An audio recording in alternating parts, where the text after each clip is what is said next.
você vai chegar em casa agora, ao invés de entrar no Facebook, você vai botar no Google, K-A-N-T, Fundamentos da Metafísica dos Costumes. É domínio público, custo zero. Aí você pega e seleciona, as 3 primeiras páginas. Professor, e as outras páginas? Foda-se. Ele não se incomoda com o 1000, nós vamos dar para ele uma chance. 3 páginas. Você seleciona, imprime e lê. Professor, mas 3 páginas leva 1 minuto e meio. Não leva não. Porque você pega o primeiro parágrafo, lê, ele vai te produzir um certo desconforto. Isso com a aula. Com a aula. Aí você pega o primeiro parágrafo, lê de novo. O senhor está me chamando de burro? Não. Ou se eu estou chamando de burro, chame-me também. Porque é também assim que eu leio. Lê a 3ª vez o primeiro parágrafo. Aí vai para o 2º parágrafo. 1 vez, 2 vezes, 3 vezes. Então gasta 1 hora em 3 páginas. Professor, desse jeito eu nunca vou saber qual é o final da história. Então, não tem o final da história. O resto do livro é tão desinteressante quanto essas 3 primeiras páginas. Você não está perdendo nada. Fique só nas 3 primeiras páginas. Tá certo? E por quê? Porque se você não fizer a experiência da leitura de um texto difícil agora, acredite, você terá perdido a chance. A chance. E você dirá, mas eu não me interesso por questões filosóficas. Não, é só uma questão de brio. Você tem brio? Sabe o que é brio? Eu dizer, malandro, você é tosquinho, você não entende. Nossa, eu volto para casa, é a primeira coisa que eu faço, nem xixi, velho. Eu vou lá Kant, vem o texto, eu vou ler e tal. Por quê? Como pode um cara escrever uma coisa que eu não entenda? Não tem como. Eu vou ler aquela merda até entender. Isso é brio. Senão o nego caga na sua cabeça e você não reage. Não. Vai pegar lá o Kotler, tem um solzinho, né? Olha lá. Para você é o máximo que dá, velho. Você tem o teto, não tem jeito. Não, né? O vento venta, a maré mareia, o sapo sapeia e você é marqueteiro. Você, dali para cima você não passa. Você está dando razão para os gregos. Nasceu para coió, não é da... Não pode.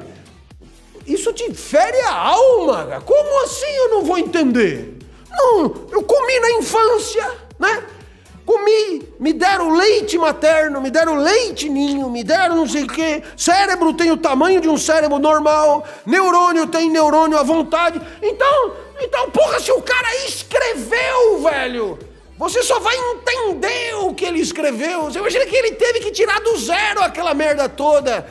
É que nem o teorema de Pitágoras. Ele descobriu o teorema, você só tem que aplicar no triângulo retângulo. A hipotenusa é tanto, o cateto é tanto quanto é o outro cateto. Você só tem que pegar a hipotenusa, levar o quadrado, o cateto ao quadrado, somar, diminuir e chegar agora. E você erra! Vai ser burro na cadeia, velho! Caralho! Porque o cara na Grécia, 5 séculos antes de Cristo, descobriu o que você, 5.000 anos depois, não consegue aplicar. Pô, você tem que comer alfafa, cara. Você vai ser burro no inferno. Então, claro, isso é o tipo de cutucada. Você vai dizer, professor, mas a pedagogia que se foda. Você precisa sentar a bunda na cadeira e melhorar a tua capacidade de pensamento, porque depois você aplica isso aonde for. Porque se você só ficar no show do Ari Toledo, coisas fáceis, sozinho, públicos, e aqui tá a empresa, aí tem...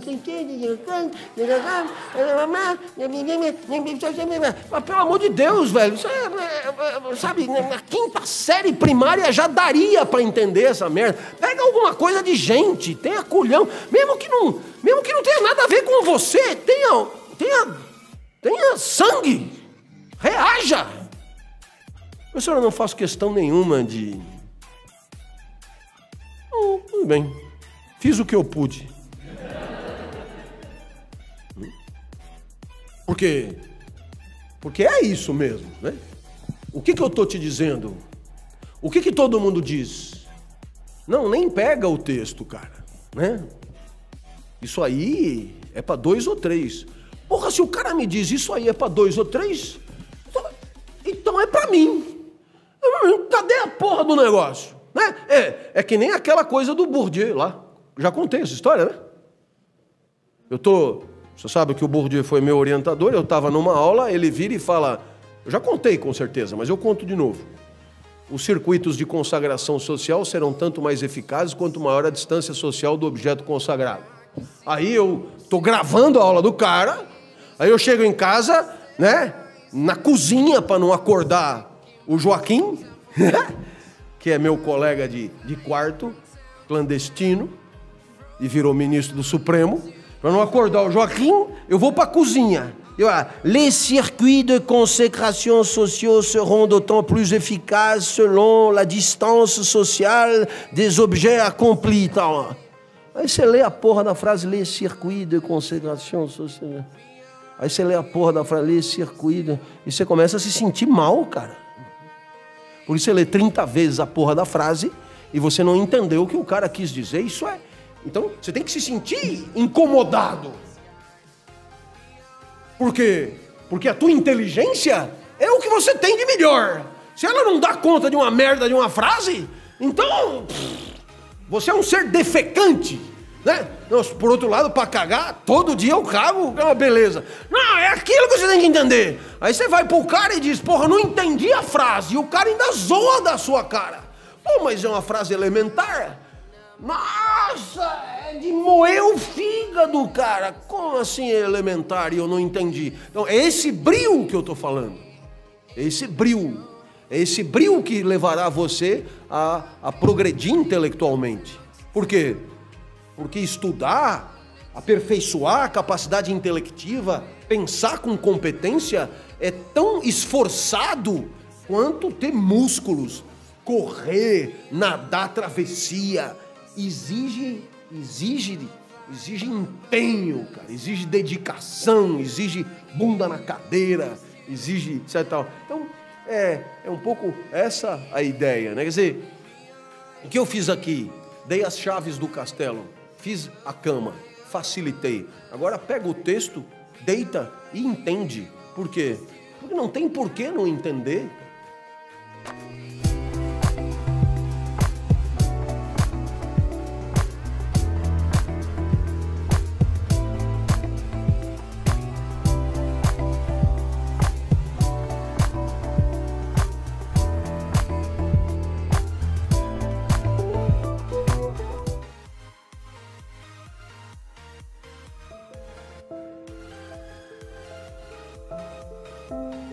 Aos amigos empreendedores, apesar de eu achar crucial você ter persistência, insistir um pouco mais em ver se seu negócio vai funcionar, sabendo obviamente que as premissas do negócio estão bem calculadas, né? Também saber parar, né? Então o que se chama, em inglês falam stop loss, né? Parar de perder. Parar de perder muitas vezes é essencial para você poder começar de novo. Muitas vezes a perseverança, na minha opinião, está muito para a parte do estudo. Estude os dados com perseverança, né? E, obviamente, se o negócio, muitas vezes, até por causas externas, o país está mal, enfim, todo um setor começa a quebrar, e aí não é culpa sua, muitas vezes, você tem que ter essa noção do também saber parar, ok? Então, é meio contraditório, perseverança, sim, em buscar o máximo de conhecimento, né? E, obviamente, depois de um certo prazo, você também tem que saber parar para ter energia suficiente, talvez ainda recursos, vender o negócio que não funcionou, mesmo por um preço bem menor, para você poder começar de novo. Saber olhar o novo também faz parte de saber empreender. Não é vergonha nenhuma você começar de novo. O fracasso é um tremendo aprendizado, né? É um aprendizado para você não fazer de novo. Não é nenhum demérito você não ter sucesso no seu primeiro, no segundo, terceiro negócio, né? O Elon Musk da Tesla, ele queimou 3 foguetes, no quarto, que podia ter explodido também, ele ia parar. Então a SpaceX, que hoje é o sucesso que enfim, podia ter não acontecido. A Tesla mesmo, ele teve que pegar empréstimo em cima da casa dele para pagar a última cota de investimento que ele estava disposto a fazer na Tesla. E você vê o que aconteceu, ele conseguiu botar a Tesla em pé, empresa de carros elétricos que eu acho que todos conhecem, que fazem carros espetaculares, enfim. E hoje pode-se dizer que ele é um sucesso empreendedor em áreas muito diferenciadas. Aí isso depende muito da sua formação. Se você tiver a capacidade de enxergar as coisas de uma maneira holística, né, 360 graus, e aí, obviamente, se você constrói uma mina e para construir essa mina você precisa de ter água, você precisa de gerar sua energia, você precisa de ter literalmente uma cidade em volta, você precisa de logística para tudo chegar lá, né? Porque normalmente essas minas estão no meio do nada. Você vai buscar conhecimento em todas essas áreas, mas, enfim, não é necessariamente um conselho que eu quero dar. Se você tem essa vocação de entender múltiplos setores, como o próprio Elon Musk tem, né, de foguetes, automóveis, a empresa que fura túneis, tudo bem, mas a recomendação é se concentrar no seu negócio e muitas vezes expandir aquele mesmo, expande algo que você conhece muito bem, né? Seria a minha recomendação sincera. Um outro assunto que eu gostaria de abordar com os jovens e todos os brasileiros é o seguinte: olha, nunca aposente a sua mente. Eu acho que o que nos deixa jovens é ter aquela fome infinita pelo conhecimento. Que seja alguém que gosta de culinária, que vai buscar fazer pratos diferentes, né? Hoje, de novo, com a internet, você pode cozinhar e imitar a cozinha de qualquer país do mundo, né? Com receitas diferentes, mas treine sua memória. Se você gosta de cozinhar, então que seja culinária. Se você gosta de botânica, que seja botânica. Assuntos de saúde, sempre exercite seu cérebro. Leia, né? Tente se informar, procure informação. Essa vontade de caçar informação, né? Eu acho essencial você saber ali apertar no seu computador a busca das coisas que você precisa. Saber buscar também é essencial, né? Até porque tem informação demais, né? Você tem que ser meio que bem preciso e seletivo. Então, na verdade, se exercendo nisso, você vai ficando preciso. E parte de você ter um cérebro bom é você se exercitar, né? Porque eu percebo que quando eu faço minha ginástica, eu faço minhas melhores palestras, minhas conversas, o exercício, né, que provoca a oxigenação forçada do cérebro, faz uma revolução na cabeça. Pelo menos na minha faz. Eu não me vejo diferente. Acho que todo ser humano é igual.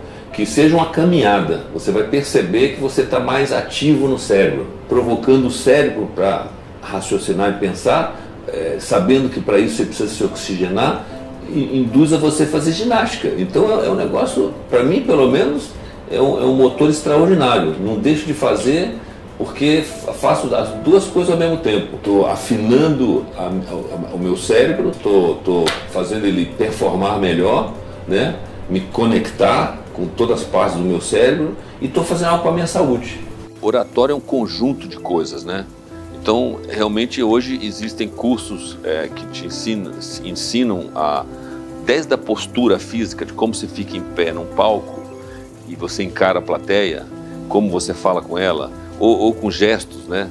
Tem gente que gesticula demais, pode ser errado. Tem gente que fazem gestos demais e fica engraçado.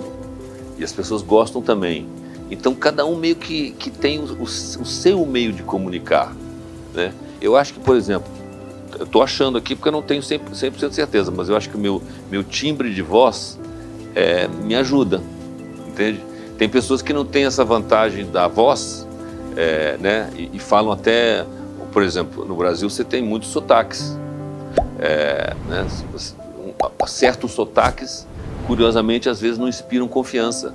Então você tem que ver como é que você compensa isso, que aí cada um é diferente. Então saiba compensar isso, talvez, não sei, gesticulando mais ou mostrando muito profundo conhecimento do seu negócio.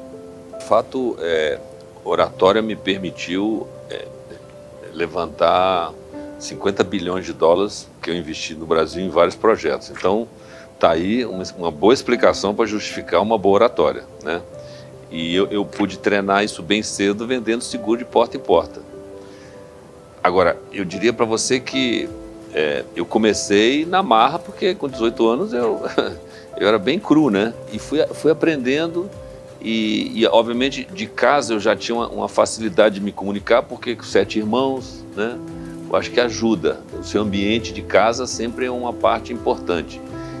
Agora, realmente, para ter levantado e ter tido sucesso em levantar tanto dinheiro, oratória é a ligação com a pessoa que vai investir em você, que é essencial você ser muito preciso, né? Nunca chutar, né? O que você não sabe, não fala. Então, isso implica em você conhecer muito bem o que você está falando, né? É óbvio que seu tom de voz de confiança transmite isso também, né? Você só fala os números com precisão se você tem confiança e você sabe que a informação está correta. Mas passar isso dessa maneira é aquela história. Com conhecimento você vai falar com firmeza. E quando a pessoa do outro lado que quer investir em você percebe que você domina os números, né? Domina o que você está vendendo ali, você usou sua oratória, né? Passando a informação para um ser humano que está do outro lado. Isso você tem que aprender. Essa técnica você aprende primeiro se desinibindo, porque de fato parece que um dos problemas que a humanidade, e parece que no Brasil é um dos 3 maiores problemas do brasileiro é falar em público, né? Então tem técnicas para isso, e essas múltiplas técnicas, a Vox to You que o Luiz Fernando criou, eles ensinam todas as técnicas que compensam eventualmente uma voz não tão boa, uma timidez maior, que tem muita gente que é tímido. Apesar que eu constatei que no final do curso, porque você no final ou durante até, né, você é obrigado a falar para uma plateia dos próprios alunos, então você vai dominando aquela energia que vem de uma plateia para você, que é curioso, né? Todos nós emanamos uma energia, pelo incrível que pareça. Aquela energia que fica ali ouvindo você, prestando atenção em você, e você tem que saber devolver essa onda, esse tsunami de energia eletromagnética até de volta. Isso você fala, isso você tem que aprender. Mas deixa eu complementar um negócio aqui, falar aqui das algumas técnicas da Vox to You que são importantíssimas. Aqui, olha, o tom natural da fala. As pessoas têm que perceber que você não está, sei lá, você tem que falar naturalmente. Você tem que falar, na verdade, a oratória é botar sua alma para falar, né? Então, quando a pessoa percebe que tem honestidade, transparência no que você está falando, um tom natural da fala. Vocabulário, você tem que ter um vocabulário que seja entendido e aceito. Muitas vezes, você usar até palavras mais simples e não muito complexas para falar de coisas complexas, né? Dar exemplos, acho isso importante. Controle emocional, linguagem corporal, né? Não adianta você ficar ali na frente das pessoas coçando o cabelo, assim, né? Fica legal. Controle emocional, postura, direção de olhar e conhecer o seu público. É isso, só para dar uma noção das técnicas que tem por trás. E tem muito mais, né? Porque a relação humana é essencial nesse negócio. Você só vai medir isso olhando no olho, na reação, né?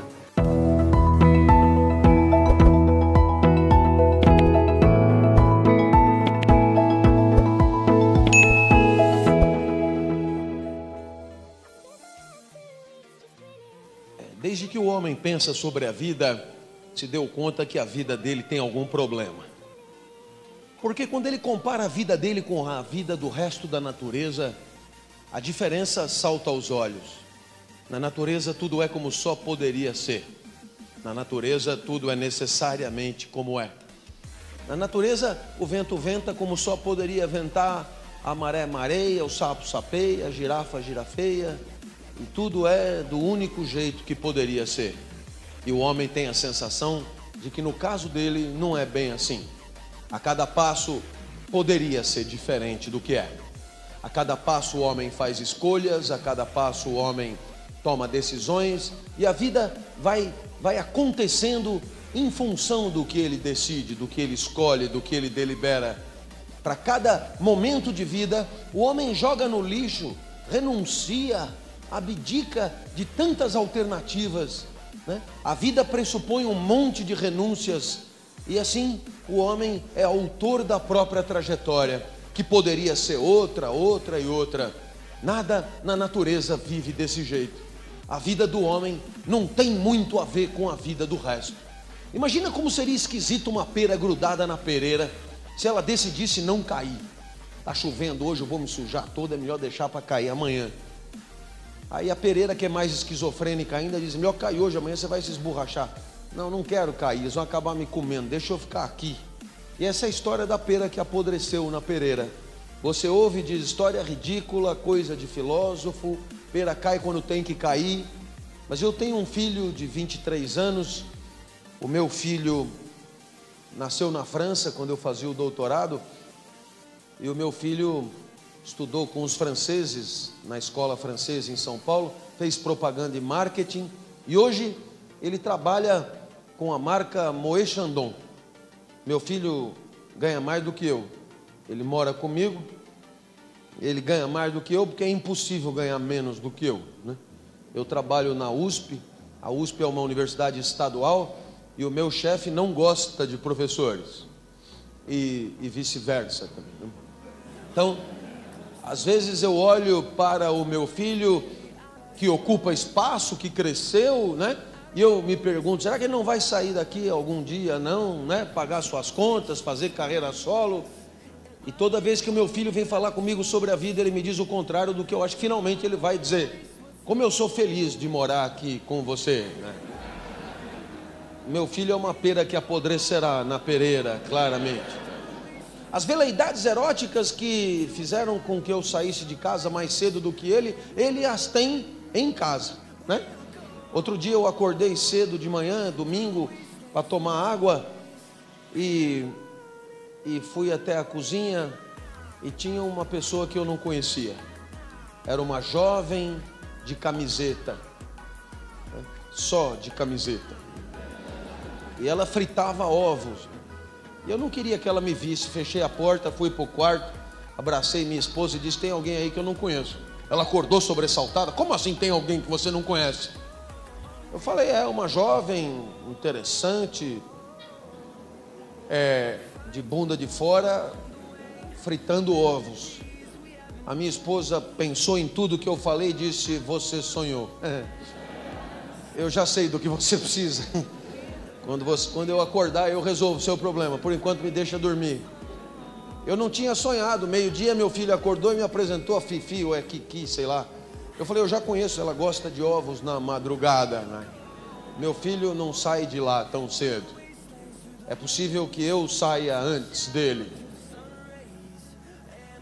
É gozado porque essa preocupação com a vida humana como sendo alguma coisa completamente diferente do resto, eu poderia citar milhões de pensamentos legais, mas eu vou destacar um, que é o de Rousseau. Rousseau é um pensador que eu recomendo. Se você tem desconfiança da filosofia, sua desconfiança é legítima, né? Você tem toda a razão. Filósofo é chato mesmo, escreve para ninguém entender, mas alguns não são, e Rousseau é um exemplo, né? Eu estava vindo para São Paulo e encontrei Rousseau na livraria do aeroporto, do lado da Ana Maria Braga. É impossível não entender, né? Discurso sobre a origem da desigualdade entre os homens. E Rousseau explica: um gato é gato, nasce gato, e quando nasce, já nasce sabendo viver como gato. de tal maneira que gato não precisa aprender a viver, né? Gato não inventa, não cria, não improvisa, não inova, porque gato, sendo gato, vive como gato, do único jeito que poderia viver. Se você pegar um gato com fome e botar do lado dele um prato de alpiste, ele não come o alpiste. Ele não está preparado e nem programado para comer alpiste. Da mesma maneira que o pombo, que também nasce pombo, nasce sabendo viver como pombo, que também não precisa aprender nada, que também não vai inventar nem improvisar nada, pombo não come filé, mesmo que esteja morrendo de fome. O homem não é assim, a gente sabe que o homem não é assim. O homem tem instinto quando nasce. O instinto permite ao homem procurar o seio materno quando nasce, mas é só. O instinto do homem é pobre, a vida do homem é complicada, então cabe ao homem ir além da sua natureza, ir além do seu instinto. Ir além, na filosofia, a gente chama de transcender, ir além, ir além. Cabe ao homem inventar, criar, improvisar, se adaptar, se virar em suma, porque no caso dele a vida não está pronta, no caso dele é preciso fazer acontecer, no caso dele a sua natureza não lhe dá respostas para a vida. Então o homem tem educação, porque na escola ele vai aprender tudo que os antepassados já deixaram como ensinamento para a vida. O homem tem política, porque com a política ele consegue decidir o que ele vai fazer com aquela sociedade, não é? O homem tem ética, porque graças à ética ele discute e descobre o melhor jeito de conviver. O homem tem tanta coisa que ninguém mais tem, né? E é por isso que a vida do homem é diferente. É por isso que o homem acaba comendo o alpiste, né? Ele chama de linhaça, parece que faz bem à saúde, né? O homem também come o filé assado, cozido na chapa, frito. Se o calo apertar, ele come o gato. Come o pombo, também come a secretária, a sensorista, a enfermeira, buraco de fechadura, cabra. Antigamente se dizia que o céu é o limite, mas o homem já furou o céu há muito tempo. E a gente percebe que não tem limite. Rousseau dizia que o homem transcende a sua natureza. Mas se ele tivesse vivido nos dias de hoje, ele perceberia que não é só isso. O homem hoje fabrica a sua natureza. Graças a Projeto Genoma, graças a Proveta, barrigas de aluguel, in vitro e tantos outros recursos, hoje o homem interfere no sexo da criança, sabe um monte de coisa antes, participa, e muito antes do nascimento já está interagindo e fazendo acontecer. E se você nasceu e não gostou do que é só mudar.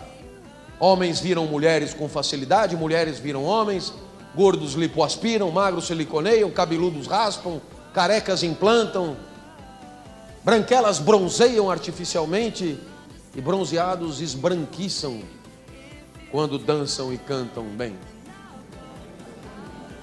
A gente controla tudo, faz o que quer da vida, faz o que quer da natureza. E é claro que na hora de decidir o melhor caminho, é que são elas. É bem bacana ser livre para fazer da vida o que bem quiser, mas tudo tem um preço.